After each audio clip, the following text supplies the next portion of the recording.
So year nines, we're going to carry on with the work we were doing yesterday on that vampires reading paper. And in yesterday's lesson, we'd read the information about the vampire bats being able to run.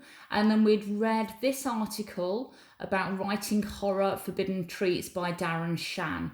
So we've got one more question, one of the bigger questions to do. So I'm going to just reread this extract so that we can remind ourselves what it was about before we have a go at answering a big question on it. I remember somehow catching the Hammy Vincent Price film Theatre of Blood when I was 6 years old. It's the one where he plays a lambasted Shakespearean actor who sets out to silence his critics with artistic murderous license. In one scene, he feeds a critic the mashed up remains of his beloved poodles, on which the poor man duly chokes. I was blown away.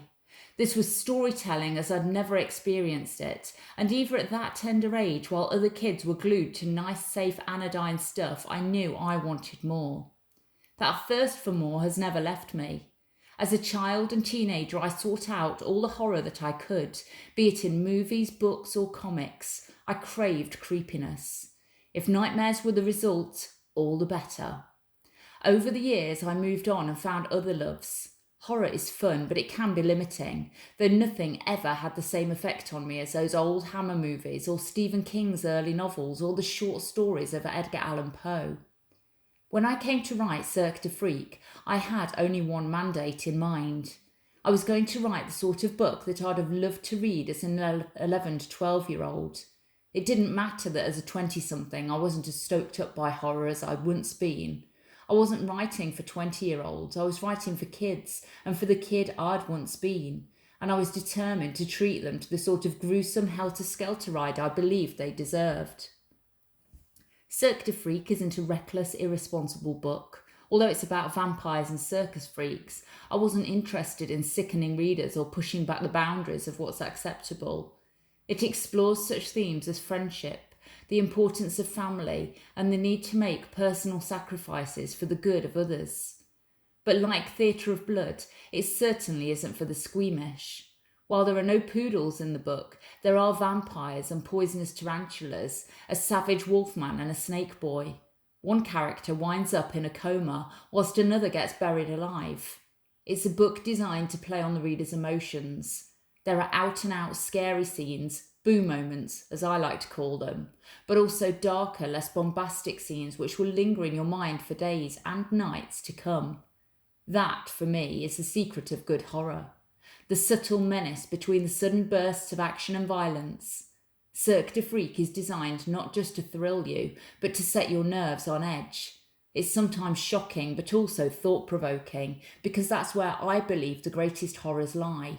Not in having something leap at you from out of the darkness, but in staring into the shadows of the night and brooding about what lurks within, waiting, staring back. So we did these questions last lesson. So one of the longer 5-mark questions here, and I went through with you how the best way to answer these last lesson, but we'll recap on that. Let's have a look at the question. Explain how the article shows the author Darren Shan's enthusiasm for horror stories. You should comment on the language he uses to describe his own reaction to horror stories, the effects of the range of punctuation he uses, the way he writes about how a reader of horror stories should be affected. So as we said last time, rather than trying to answer that as one big question, if we break it down into the 3 components we've been asked to look at, and then we're going to be definitely sure that we're answering all 3 parts. So let's have a look how I've done that underneath. So I've split it into 9A, 9B, 9C. So the language he uses to describe his own reaction to horror stories, how does this show his enthusiasm for horror stories? 9B, the effects of the range of punctuation he uses, how does this show his enthusiasm for horror stories? And 9C, the way he writes about how a reader of horror stories should be affected, how does this show his enthusiasm for horror stories? You should give yourself about 10 minutes to answer that, and then we've got some guidance on how this one would be marked. So you would get 1 to 2 marks for general answers, give some examples, but may not have covered all of those 3 bullet points. 3 marks out of 5 for an answer that comments on the effects of the specific details but doesn't really go into detail. And 4 to 5 marks for a detailed answer in which all bullet points are covered and comments are supported with appropriate examples from the text. You would get, again, about a side of A4 to answer this question. So that gives you some guidance as to how much you should be writing for these sorts of answers. You should also be using point, evidence, explain language. So moving on to the final extract then, and this one is from Dracula. We said before it's important to read the bit at the top that tells you where this piece of writing's come from, gives you a bit of context. So it tells us here, Jonathan Harker has travelled to Transylvania to have a business meeting with Count Dracula. While staying in the Count's castle in the Carpathian Mountains, he realises that he is a prisoner. Here he records a strange event in his journal. This is an extract from the 19th century novel Dracula by Bram Stoker. When he left me, I went to my room. After a while, not hearing any sound, I came out and went up the stone stair to where I could look out towards the south.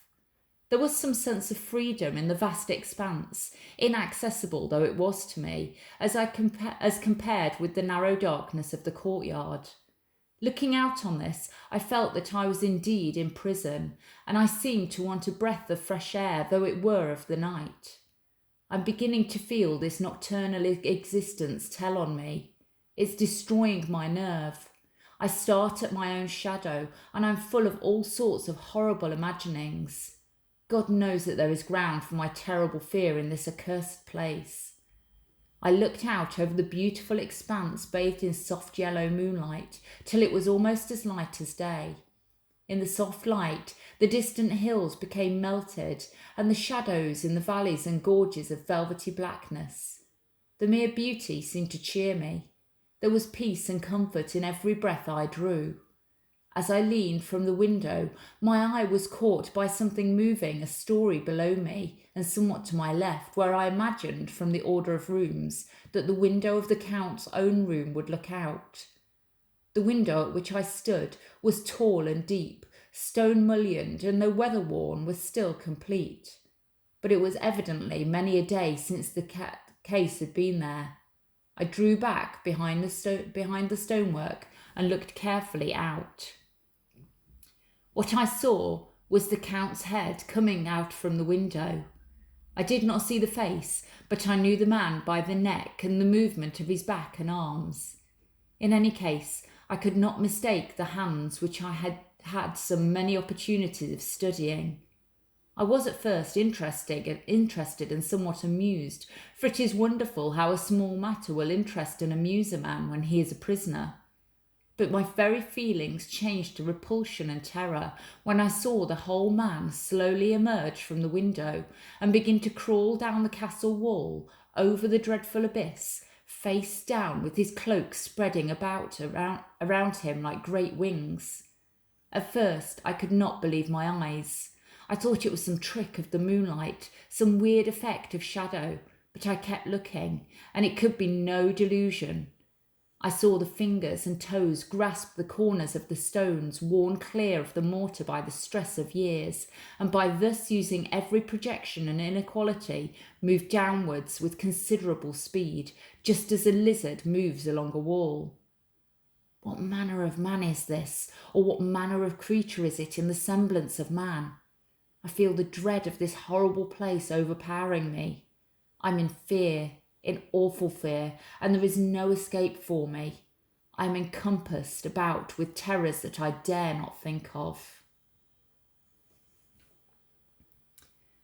So, several questions. We've not got one of the big long ones, you'll be pleased to hear. So let's have a start on questions 10 and 11. So question 10, give one detail in paragraph 1, that was on the first slide, that tells us it's night time. So you just need one word or one phrase that tells us it's night time. Just 1 mark available there. And then question 11, in the first 10 lines of paragraph 1, the narrator tells the reader how he feels about being in Count Dracula's castle. Pick out 2 phrases or sentences and explain what each one suggests about the narrator's feelings. Write your answers in a table like below. Okay, so give yourself a couple of minutes to have a go at answering those. So question 10 asked us to pick out one thing that tells us that it's nighttime from paragraph 1. So you could have had the word moonlight in there. Though it were of the night, this nocturnal existence, any of those things tell us that it's night. Question 11, we were looking for quotations, 2 quotations from the first 10 lines. If you've chosen something that's not in the first 10 lines, you wouldn't get any marks for it. So it's really important that we focus on where we've been asked to find our answers. You might have picked out, I felt that I was indeed in prison, and that suggests that he's feeling trapped. You might have picked out, it's destroying my nerve, and that suggests that he's getting a bit jumpy, a bit anxious, a bit scared. You might have picked out, there is ground for my terrible fear in this accursed place, and that suggests that he's convinced that the castle is dangerous. So give yourself some marks there. Questions 12 and 13 now. Let's have a look at 12 first. The narrator's feelings change between the middle of paragraph 1 and the middle of paragraph 2. So part A, describe the narrator's feelings in the middle of paragraph 1 and support your answer with a quotation. And part B, describe the narrator's feelings by the middle of paragraph 2, and again we need a quotation there. So you've got 4 marks available there. And then question 13, in the last paragraph, the narrator repeats certain words. Pick out one example of repetition and explain what it suggests to the reader about the narrator's state of mind, so how they're feeling, and that's worth 1 mark. So have a go at those and we'll go through some answers.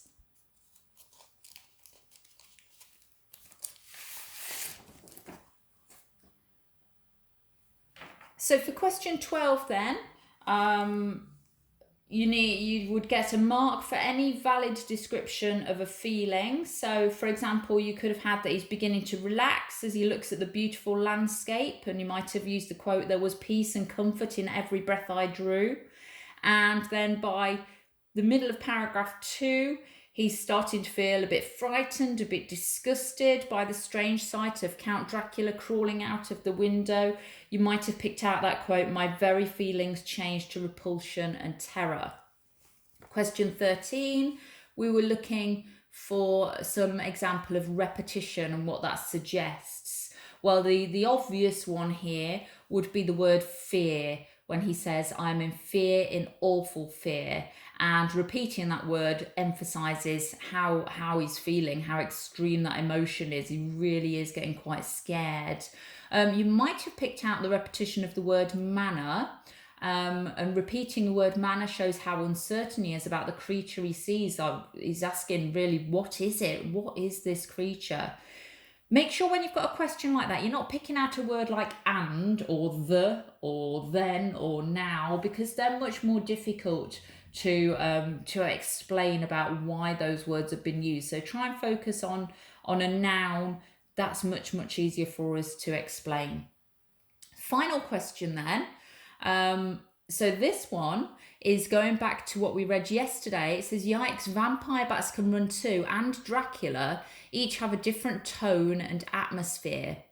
Complete the table below by explaining how each of these phrases makes the reader feel about the creature it's describing. Okay, so we've got 2 phrases from Yikes, Vampire Bats Can Run Too, and so you need to read the words from the text and explain the effect on the reader, and for each effect that you've explained, you would get a mark. So give yourself a few minutes to have a go at that, and then we'll go through some answers.